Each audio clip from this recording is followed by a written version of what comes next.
you. Perfect. Okay, I'm going to go ahead and start the show. And then that's it. When I ask you about your social media, in my opinion, Hmm.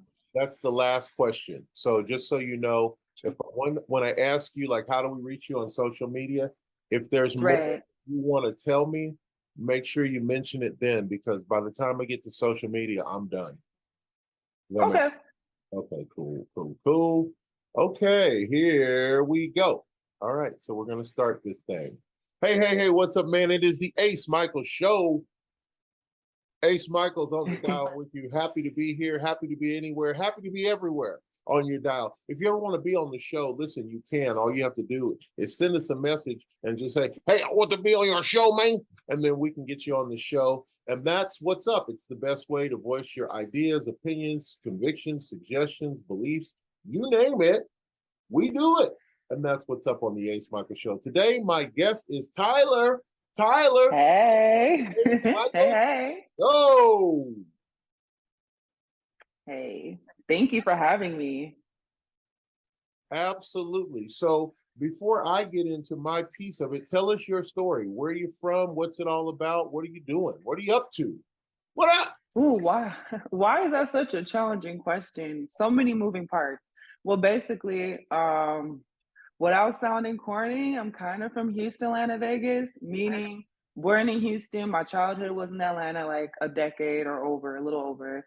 And then I went to high school in Vegas. So Vegas is kind of like my stopping ground right now. Currently, I'm located in Texas, Austin, Texas, right now. My story, ooh, well, I'll just keep it short and simple, I guess. I don't know, started modeling, got into modeling late. I'm kind of old to be a model, low key. Started at the age of 25. Was doing it for a couple years now and still going strong. And honestly, my career took off when I moved to Austin, Texas. Did not see that coming, but I don't question God and his blessings that he hands me. So there you go. Oh, I also work as a mental health therapist as well. Oh, So nice. I need you. What do you, why do you feel like you started late in modeling? Why do you say late? well, I use the term late just because, to my understanding, with different people in the industry, they've expressed that I did jump into the game late. There's not a bunch of models in my age range. A lot of the times I'm walking on the runway with girls who are 15, 16 that didn't even hit their grown woman bodies yet. So, at least when it comes to the industry, a lot of girls are men too. They do join the industry at a younger age. So I say I joined the game late because I So waited. why do you think why does the industry want girls at a younger age? Like why 15 seems like very, very impressionable. You Yeah. haven't figured out even who you are yet, much less I'm walking on the runway for Giovanni Versace. You know what I'm saying? Hmm. Um, it's a good point that you mentioned impressionable. That's a whole different story. I think the reason why they go for younger girls at that age is solely for the look, right? When I mentioned they don't hit their grown woman body yet, it's because they're at sample size, and sample size is a 2 to 4. And why is that size? Is because you have a figure, I guess, at that size. It doesn't distort or distract your attention away from the clothing, so it makes it easier. A lot of times, girls that age are usually those sizes, and they don't have frames or figures that would distort or take away from the clothing. Also, just the fresh, doughy skin, the physique that usually comes along with a younger person tends to be what they look for. But they are also impressionable, and fashion can be very impressionable, art Mhm. in general. Yeah. Now, in Vegas, which is where we have a studio in Vegas and we also have a studio in Los Angeles. But in Vegas, Hmm. there is a thing, trend more towards older models here in Vegas. Like a lot of the models that I've seen are even in their late 30s and 40s, or they claim to be in their 40s. They probably might even be in their 50s, some of these models. But Vegas is definitely a different market than Oh, yeah. probably Houston is probably more of a catalog market. Los Angeles, of course, is Mhm. the market in Vegas. But I always Mhm. interesting. That's why I asked the question because I always thought, why are these models and actresses always pick younger? Even I work mostly with music artists, so in the Mhm. business, it's always that way too. They say, well, 22 is kind of old to be getting a record deal. We want somebody who's 18, Yeah. 19. And it's like, well, that's only a But that's couple. because you can mold them. You can shape them and fit into the mold that you want them to be, especially when they're at that age. You Let know what I me mean? let me just say this to the people that are watching.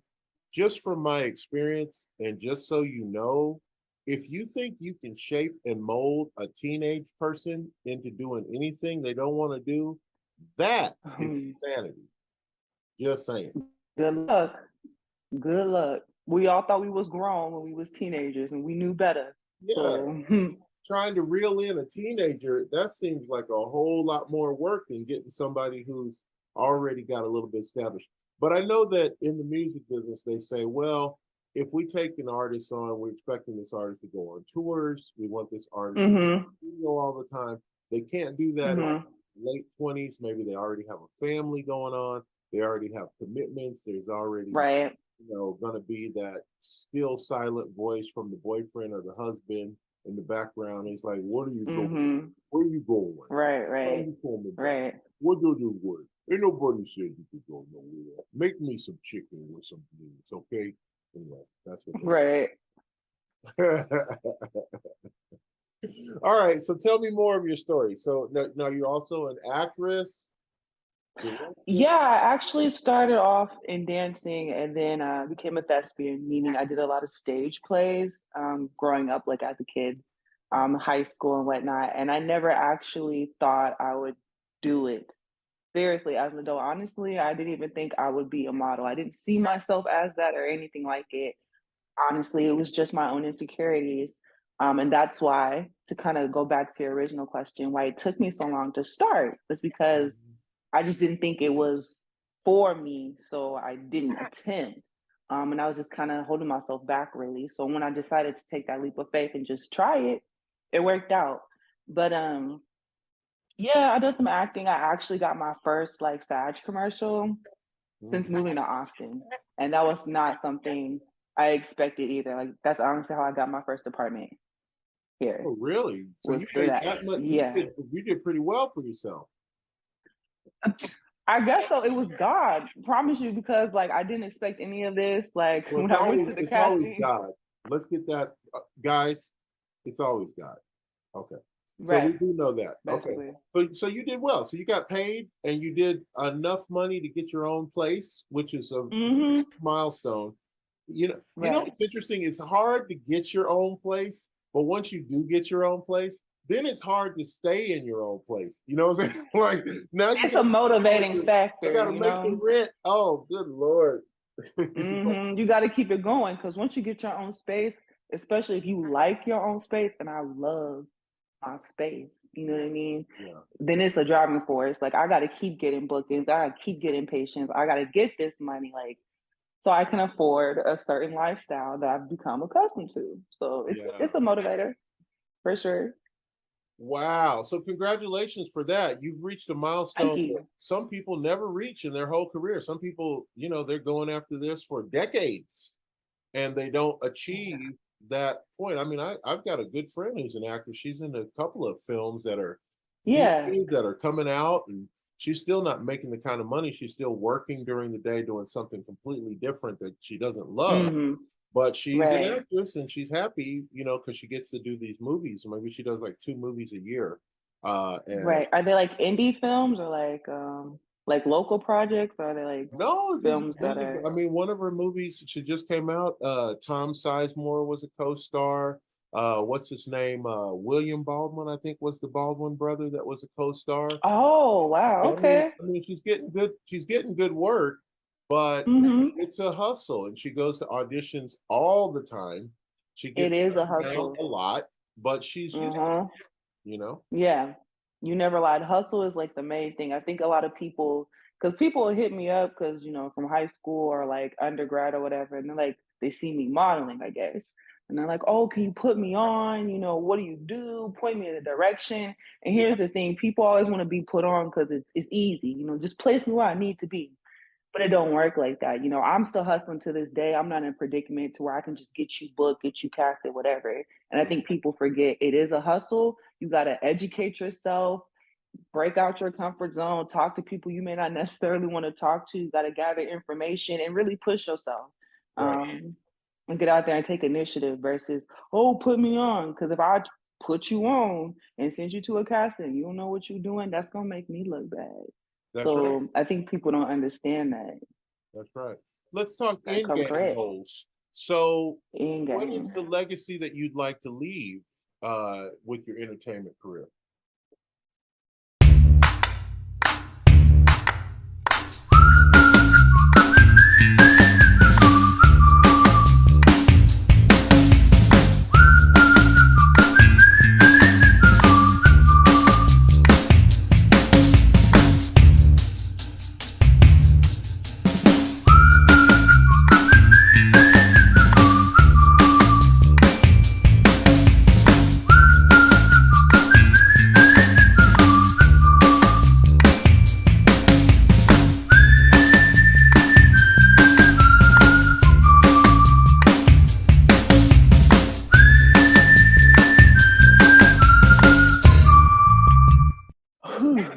Why are all these questions hard? I think it's 'cause I never think about this. Honestly, I'm the kind of person that wings it, kind of.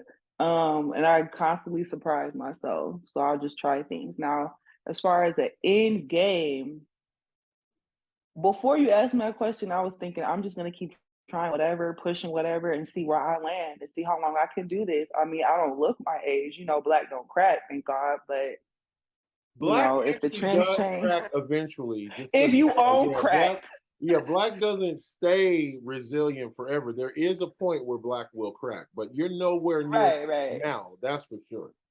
Yeah. I have some good genetics. I'll say that. I thank my mom for those genes. But no, you're right. It does eventually crack. I just know I got a long time coming before anything gets to cracking, um, in that way. But in game, honestly, my end game would be. Ooh, I feel like I'm just now considering this. How do I word this? I don't want to be like a mogul or anything or like an icon. You know, I don't want to Mm. do that, but I do want to be um, a representation for a lot of other girls that look like me that also had those same kind of thoughts that I did when I was growing up, thinking that you weren't a staple of beauty or you wouldn't be considered to do certain things or thought you just couldn't because you didn't fit a mold. Um, you know, that was preferred. And I would like to be a symbol of that, right? A symbol of something different, and you can not be what is preferred and still make a way, make a lane for yourself. So I think my end game would be to be prominent enough to where people can start to see my face more often and then challenge those kind of thoughts, if that makes sense. I hope I said that in a way that makes sense. No, it totally makes sense. Now, one thing that Yeah. doesn't make sense to me is that you said you don't want to be an icon. Why don't you want to be an icon? Oh, that's a whole other conversation. I just feel like what becomes associated and the responsibilities and pressures that's placed on you as an icon, especially when we talk about different industries and having to not just answer for yourself, but answer for all these other political things, and push a certain agenda. I don't want to have to be in that predicament. I would want to do solely things that I'm passionate about and put forth an agenda that I agree with versus being in situations to where there's this conflict, you know. I never wanted to be somebody where everybody's always looking at me all the time, but I do want to set an example or create new spaces for individuals I feel like they couldn't be in those spaces. So instead of being like the face of something, I want to be the person behind all that. You Hmm. know what I mean? That you're not fully aware of. So let me ask you this before we run out of time, because it's more than just a trend at this point. It's turned into an actual habit or a go-to where we see a lot more women taking roles that used to be male roles, the superhero Yeah. genre especially. We see a lot Yeah. of race swapping of roles. Like they say, oh, we're going to remake Batman and Robin. We're going to make Robin be a black Robin or a female Yeah. Robin or Batman be Yeah. gay. What are your Hmm. thoughts on that as an actor? What do you think about that? um, I don't have an issue with the race swapping, and maybe I'm a little biased. Let me say why. I don't have an issue with it because I think it's helpful to be able to create depictions of characters and see them in a different lights where other people can feel like they can identify, especially if they're used to a media that's predominantly white. Now, if they have historically like black characters or like they're trying to depict history and these people are originally black and there are like white faces playing them, well, yes, for obvious reasons, I disagree. But as far as like creating a different perspective so everybody can feel, included, I don't have an issue with. Now, with pushing the whole like gay agenda, I don't have anything against the LGBTQIA2 plus community and whatever other letter that I may have forgotten. I apologize. But I feel like when they're forcing certain images all the time, it does make me wonder, well, what is your motive behind it? Um, every once in a while, that's cool. I don't really care. I'm not pressed. However, I do feel like when I turn on the TV now or like look into a Mhm. podcast or get on the radio, it does seem like in my experience and others that I talked to about it, it's a lot of talk about this identity through your sexual preference. And I believe Right. sexual preference and identity are two completely separate things. And I think it's a lot of confusion when people take a sexual preference and make it, oh, this is everything that I am. And you have to see this. And if you don't want to be a part of this, then you're anti this. And that's not true. People can have different beliefs, different understandings, cultures, and coexist happily. It's just about respect, really, instead of trying to force a lot of things down other people's throats. Yeah, and A lot of people disagree. I personally believe that race does need to be better represented in film. It should have been better represented from day one. But I have a Hmm. caveat on that, which is, race only makes sense in the sense that it makes sense. Like, don't try to remake Sherlock Holmes with a black Sherlock Holmes because Yeah, it's during reaching. yeah, during that time, it wouldn't have made any sense for some black guy to be running around with this little eyepiece and Hmm. saying he's going to solve missions like they've been talking about making James Bond black for years. If he's a spy, how's he going to be a Hmm. spy when he's the only black guy running around London? Right. You know what I'm saying? Like, oh, there He goes not gonna James blend Bond in. running. So I don't agree with that part of it.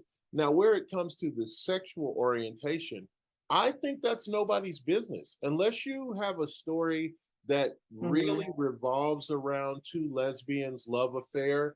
I don't think that we need to know what these characters do in their bedroom any more than we need to Right. know in real life. Like, I don't need to know if the people I work with are gay or straight or whatever, because I don't have Right. anything to do with that. If they're an intern in my studio, they come in, they intern, they do their job.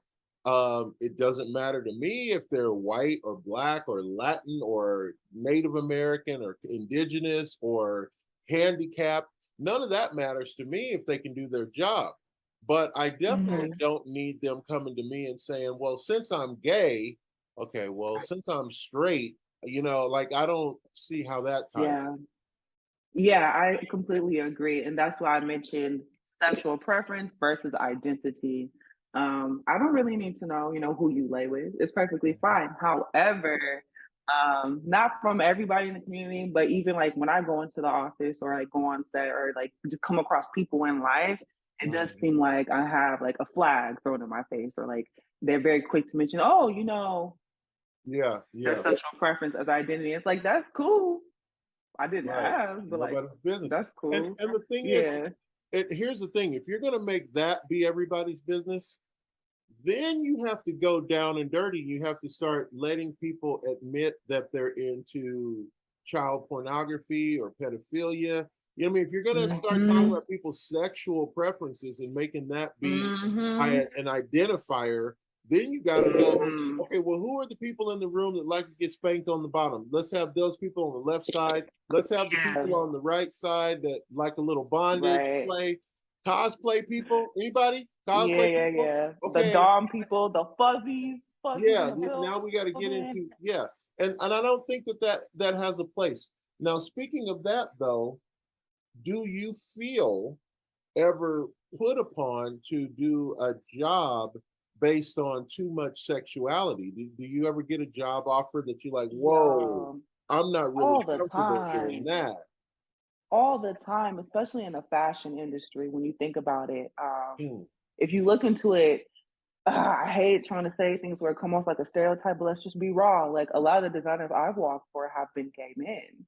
And if you pay attention to high fashion, a lot of the trends moving forward are gender neutral. You see men and women wearing the same thing. And even this most recent season of Fashion Week, I've seen a lot of men that were considered transgendered or transgendered women, if I said that correctly, forgive me if I did not, that were walking the runway. And it was once again that whole narrative agenda of like, you're going to see me and my sexual preference a lot on the runway. So even with that, I have been asked to portray as if I am in a lesbian relationship or to Mhm. present to be more androgynous because that's what's trending and in fashion because fashion likes to push boundaries and what's considered societal norms and take the abnormal or bizarre or queer or odd and make it bigger than life and try to present it as this is the norm in our fashion community kind of thing. So yeah, all the time. All the time. So I'm going to take this in a slightly different direction. It's kind of the same line of questioning, but I'm just curious. So Will Smith, the famous slapper, huh, Will Smith Oh has a boy. movie called Emancipation where he plays a slave. Mm-hmm. And I Amazing didn't want to movie. watch it for a long time because I'm a black man. I Right. don't really need to see slave movies to prove anything to me, unless it's Mm-hmm. doing something with the slave genre that I've never seen, like maybe slaves on in space or something. But so I watched it anyway Okay. because I'm a fan of Will Smith and I wanted to see what Right. he could bring to the role. But my question for you is, would you ever play a role of a slave? Honestly, I played a role of a slave when I used to do stage plays. Um, you know, I would. I played a slave when I played in one of my homeboys' music videos, and I would do it again. There's been a lot of talk about, controversy and taking on those roles. However, I wouldn't have an issue, especially if it's depicting a part of our history. Now, do I solely want to do like slave movies and only depict that part of Black history? No, because there's so much more than the oppression that was caused towards us. I Mm. want to depict all aspects of history. Um, so I'm definitely not gonna get typecasted as slave, but I would be open to playing it if the role is if it fits my values. Then yeah, for sure. I didn't watch his movie. I try to avoid slave movies. I love to support Black actors, Black directors, anything Black I want to support because I'm Black. Right. However, I've been avoiding slave movies as I become an adult because it impacts me differently as an adult than it did when I was a child. Right. Like, so my parents, growing up in Atlanta, very pro Black. Like, my mom introduced me to Black art. She used to host art shows all the time with nothing but Black art.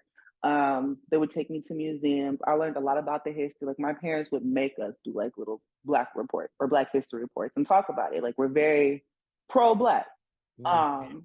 And they had me watch like Alex Haley, The Roots, Color Purple, all that. So I'm pretty aware of like my history, our history.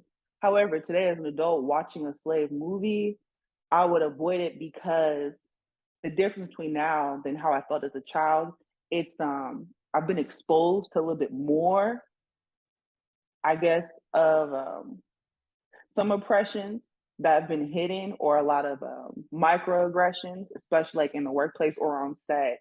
Mhm. And I think I have a better understanding of how Black people have been impacted and continue to be impacted Yeah. in the world today, not just here in America, but just the whole idea of even looking Black or having anything to do with being associated with a Black aesthetic. It bothers me a little bit more. There's a little bit more of a passionate disdain Yeah.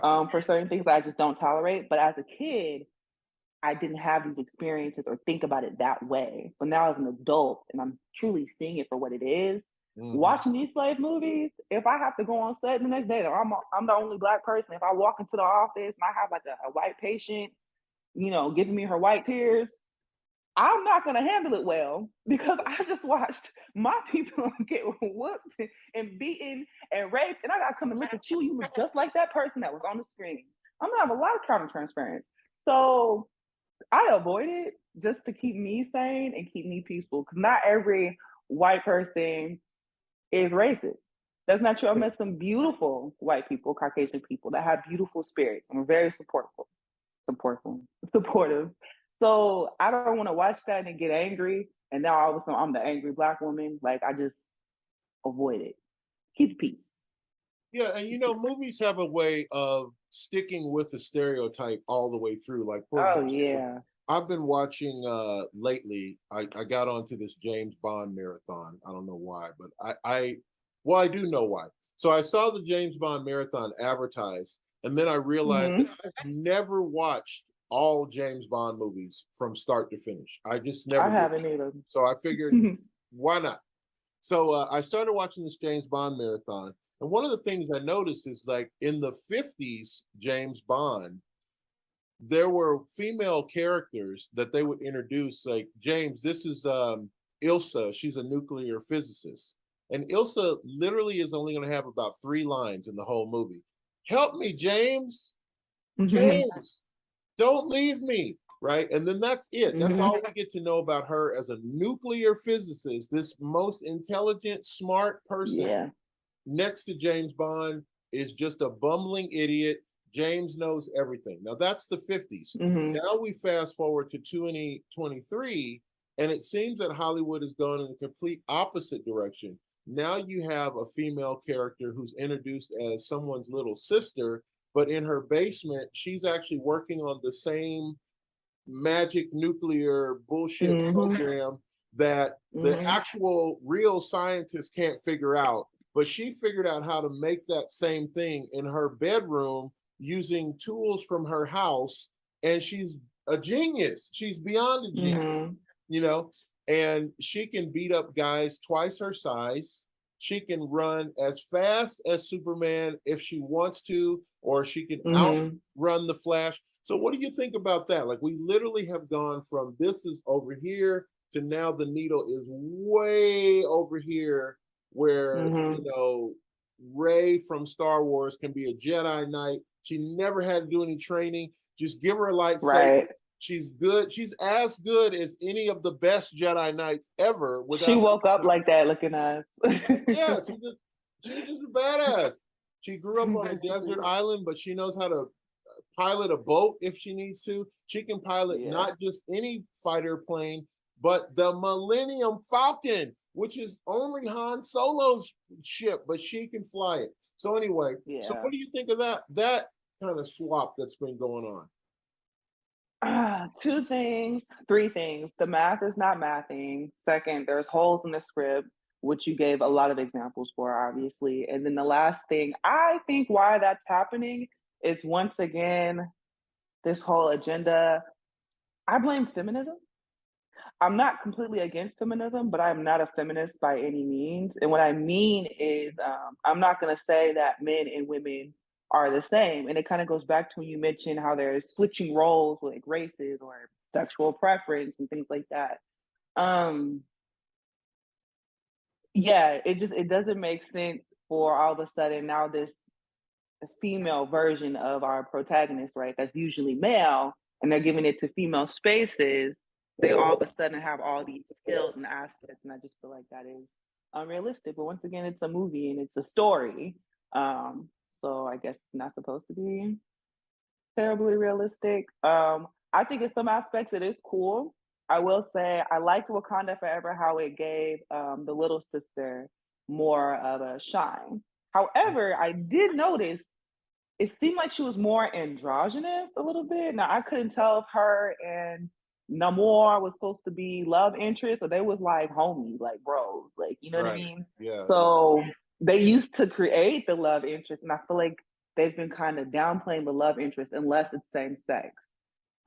So I feel like they did make her more androgynous versus just making her, I don't know, typical woman, I guess. And I feel like I'm gonna get a lot of backlash because it's gonna be this whole talk about, oh, gender is not real and blah blah. But clearly, I disagree. I have more traditional beliefs. Right. So I would say I don't have a popular opinion these days when it comes to a lot of the trends and beliefs that and genders that are being pushed. So, but I did notice that they kind of made her a little different, even though they gave her a spotlight to showcase the skills of women. Because I do Mhm. think that women can be brilliant and we're obviously capable. I mean, there's plenty of examples around us, but why do we have to become more rigid or not be attracted to men, be attracted to women solely, or more androgynous if we're in those spaces? Why can't we be a soft woman and still be educated and still be a leader and Right. all that? Can it not be done?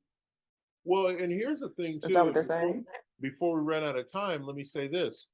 Movies work like this. You see two characters, male or female, male, male. You see two characters meet, maybe in a Mm-hmm. bar, maybe at work, but you always have to see the two characters meet.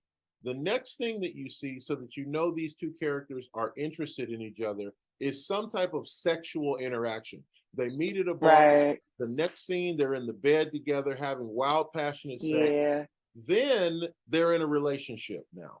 And you never see the sexual side again, usually.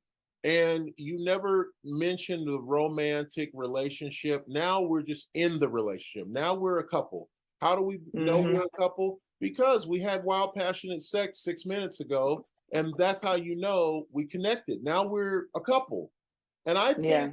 that that's kind of wrong. So, my question is, do you feel that Hollywood has any type of responsibility to say, hold on, we're moving too fast here. We can't just have these characters flip their eyes at one another and all of a sudden they're in a romantic love relationship that by the end of this film, it's going to be the Mhm. crucial point of does he save her on the train or does he save the school children? Because after all, they spent a night together. So he's obviously with her. Right, right. Movie-wise, she's with So her what are you? or I he's mean, with what are her. your thoughts? Should Hollywood be responsible more to say no? We can't just do this.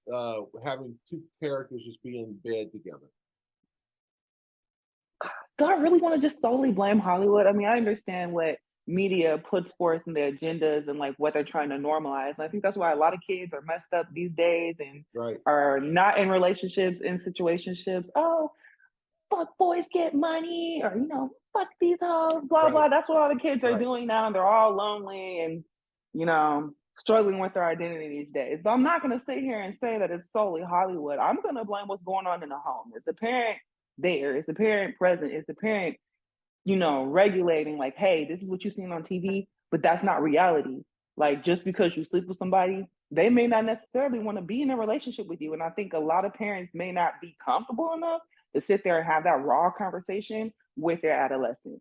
Right. And sometimes I feel like, especially in your home, because that's all you can do, because schools are crazy these days. You see a lot of stuff on media, especially with TikTok and Instagram, and everybody's just accessible, and kids can just tune in and see some adult person doing God knows what. Right. Um, at the home, if you know that exists as an adult, and we're not as innocent as children, I feel like children are not even innocent these days, but we have an understanding of, hidden meaning behind things, or we have an understanding of the reality behind something. And it is our responsibility for the younger generation, for the little people, the children who don't know any better, to Mhm. educate them like, okay, that's cute. You watch the Disney movie, it's supposed to be all good, whatever, sparkles and sunshine. Okay, cool. He kissed a girl, it wasn't even consensual. She was knocked out, but they're married, and that's okay. If in real life, if somebody does you like that, that is not okay. You tell somebody, like, you know what I mean? So we need to sit Yeah. there and have those conversations. You should talk to your kids, be like, hey, so what do you like you doing me? What do you think about this? Like, is that what you want? Well, how would you do it? okay, well, hey, remember this is a movie. Yeah. You have to consider these things. And if you prepare a child for that and talk to them about it and make a space to talk about their feelings, then maybe when they go out into the real world and attempt these unrealistic things, they won't be so heartbroken or so confused. Um, yeah, I have a lot to say about that. I didn't expect these kind of topics. I thought you was going to ask me, how did you get into modeling or what are some tips? But these were great. Thank you.